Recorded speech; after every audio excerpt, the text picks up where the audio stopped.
Hello student, कैसे हैं? आज हम क्लास 12th की फिजिक्स के अगले वीडियो लेक्चर में लेकर उपस्थित हुए हैं, जिसके अंतर्गत में आज हम जानेंगे संधारित्रों का संयोजन। मतलब कोई भी उपकरण लिया जाए, जैसे रेडियो लिया गया या फिर अदर और भी, तो उन सब उपकरणों में क्या होता है, हम विभिन्न प्रकार के संधारित्रों क्या करते हैं, आपस में जोड़ते हैं और जोड़ने के बाद में तुल्य संधारित्र की धारिता को वहाँ ज्ञात किया जाता है। तो इस प्रकार से ये होता है कि इस संधारित्रों को जोड़ने का जो क्रम है वो कितने प्रकार का होता है। तो अगर हम यहाँ पर जोड़ें तो संधारित्रों को हम दो प्रकार से जोड़ते हैं। कौन कौन सा? पहला हमारा होता है श्रेणी क्रम और दूसरा हमारा होता है समान क्रम। तो देखिए, संधारित्रों का संयोजन, तो आप जानते हैं संधारित्रों का संयोजन दो प्रकार का होता है।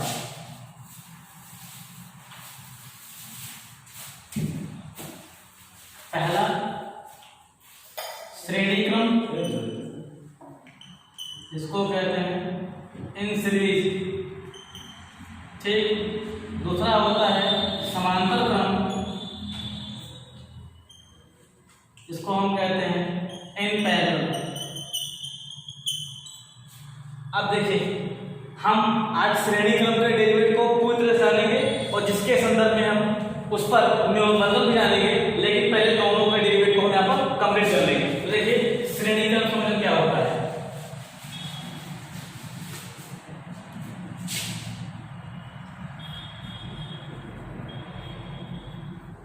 श्रेणी क्रम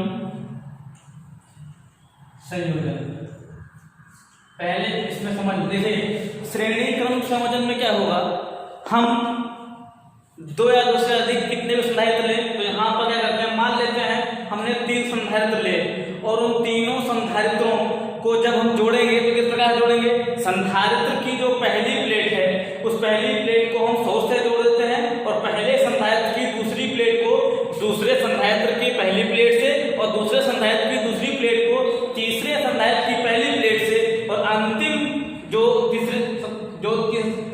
तीसरा संधारित्र है उसकी अंतिम प्लेट को हम पृथ्वी से जोड़ देते हैं। तो ये हमारे जोड़ने का तरीका होता है। तो क्या करते हैं यहाँ पर, हमने यहाँ 3 संधारित्र लिए, माना ये C1 है,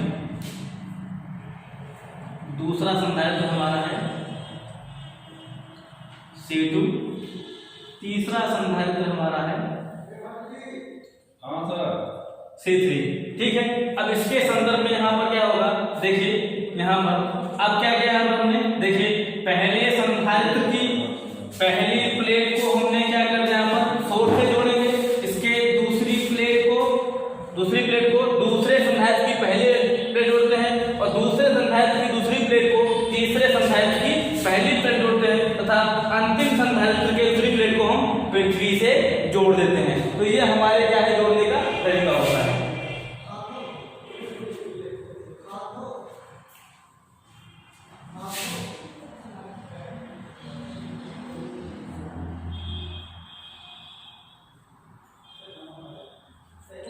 तो देखिए क्या यहां पर लिखेंगे, इस संयोजन में पहले संधारित्र की पहली प्लेट को दूसरे संधारित्र की पहले संधारित्र की दूसरी प्लेट को, एक काम करिए, पहले संधारित्र की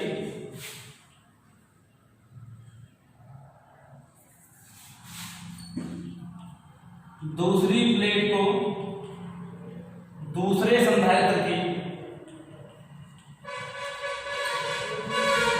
पहली प्लेट से तथा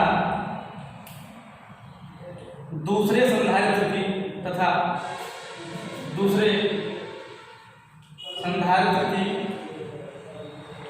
दूसरी प्लेट को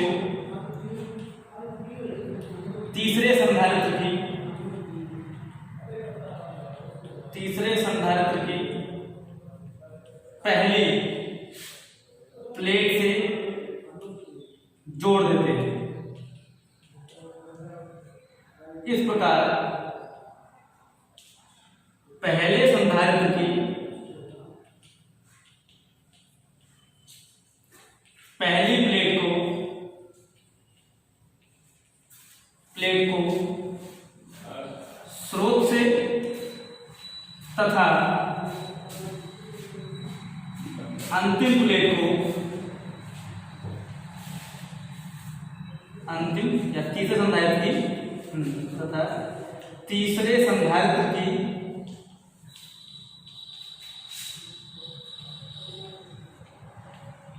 अंतिम प्लेट को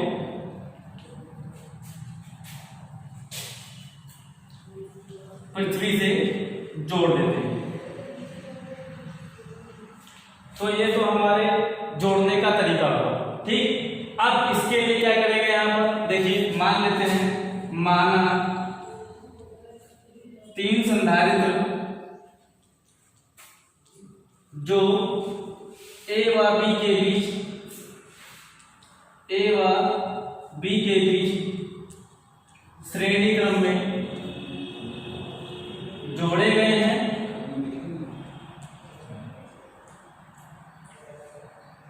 जिनकी धारिताएं C1, C2 व C3, ठीक है। अब इसको देखिए क्या करेंगे यहाँ पर, देखिए जब पहली प्लेट को स्रोत से धनावेश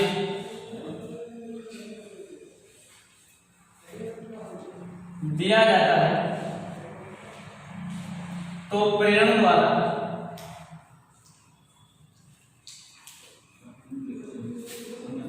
पहले संधारित्र की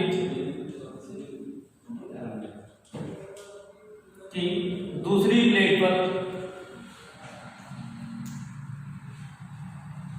ऋणावेश उत्पन्न हो जाता है। यही प्रक्रिया इस प्रकार से चलती रहती है। तो अब देखिए इस पर आपका क्या होगा, पॉजिटिव चार्ज होगा, इस पर आपका माइनस चार्ज होगा।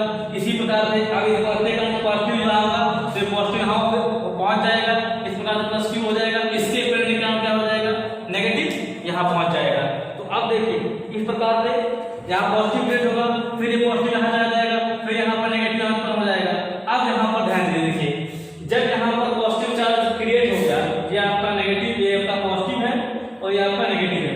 और ध्यान दीजिए जो आपकी अंतिम प्लेट है, इसके प्रेरण के कारण यहाँ पर क्या उत्पन्न होगा, पॉजिटिव उत्पन्न होगा।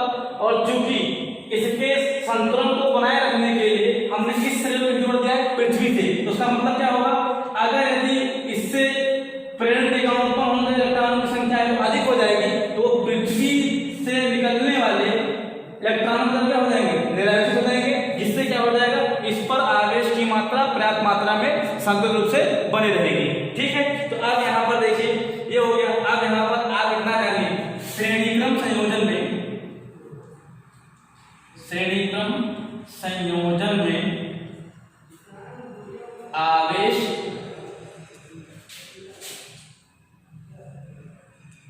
सभी में क्या होगा, समान रूप से प्रवाहित होगा, या आवेश का मान समान होता है। तो अब देखिए मान लेते हैं इन प्लेटों के बीच का युगांतर, माना इन संधारित्रों के बीच का विभवांतर V1, V2 व V3 है। तो अब यहाँ पर ध्यान दीजिए क्या हो जाएगा, भाई मान लेते हैं इसके बीच का विभवांतर क्या है, V1, इसके बीच का विभवांतर क्या है, V2, इसके बीच का विभवांतर क्या है, V3। तो अब यहाँ पर ध्यान दें, ये हो गया, इसको मिटाते हैं। अब देखिए क्या करते हैं, प्रत्येक प्लेट के बीच में विभवांतर का मान यहाँ पर प्राप्त कर लेते हैं। तो क्या हो जाएगा इसके संदर्भ में, देखिए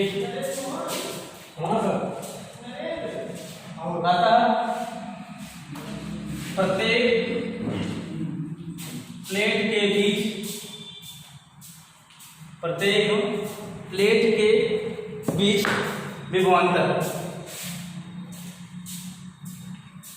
क्या हो जाएगा, V1 बराबर आपने संधारित्र की परिभाषा से पढ़ा है, C बराबर क्या लिखते हैं Q बाई V, तो V बराबर Q बाई C, तो आपको पता है आगे से आपका समान होगा, तो V1 बराबर Q अपान C1, ठीक है, V2 बराबर Q अपान C2 तथा V3 बराबर Q अपान C3। यदि A व B के बीच का कुल विभवांतर V हो तो V बराबर V1 plus V2 plus V3। तो अब देखिए V1 की वैल्यू कितनी है Q अपान C1, V2 की वैल्यू Q अपान C2, V3 की वैल्यू Q अपान C3। ये हो गया। आप देखिए इसके संदर्भ में जहां पर इस्तेमाल करना चाह रहे हैं, देखिए क्या हो जाएगा यहाँ पर। अब देखिए सीधे इसके लिए क्या होगा, देखिए V बराबर दो सभी में Q कॉमन है, Q कॉमन लेके आ गया 1 अपान C1 प्लस 1 अपान C2 प्लस 1 अपान C3। ये हो गया। आप देखिए समीकरण नंबर हमने इसको 1 मान लिया जाए, इन तीनों संधारित्रों के स्थान पर एक तुल्य संधारित्र रख दिया जाए, तो क्या होगा, यदि इन तीनों संधारित्रों के स्थान पर एक तुल्य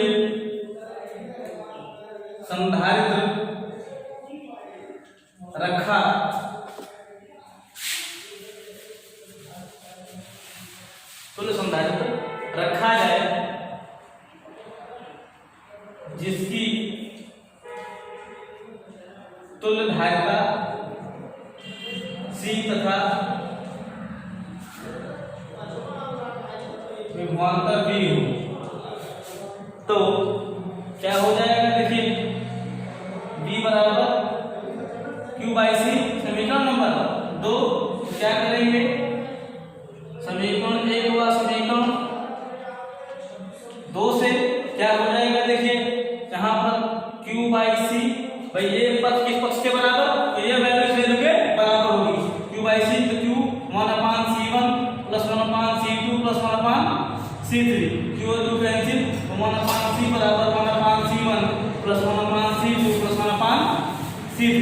तो इस प्रकार से क्या हो गया, श्रेणी क्रम संयोजन में तुल्य संधारित्र की धारिता जो होगी, वो तुल्य संधारित्र की धारिता क्या होगी, तुल्य संधारित्र की धारिता का व्युत्क्रम उनकी अलग अलग धारिताओं के व्युत्क्रमों के योगफल के बराबर होगा। या सीधे से कहा जाए कि यदि अगर तीन संधारित्रों को या संधारित्रों को श्रेणी क्रम में जोड़ा जाए, तो उस स्थिति में जो तुल्य संधारित्र की धारिता होगी, उस तुल्य संधारित्र की धारिता का व्युत्क्रम उनकी अलग अलग धारिताओं के व्युत्क्रमों के योगफल के बराबर होगा, तुल्य होगा।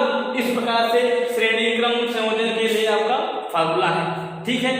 अब यहाँ पर जो समांतर क्रम के लिए हमें करना है उसको हम कल करेंगे।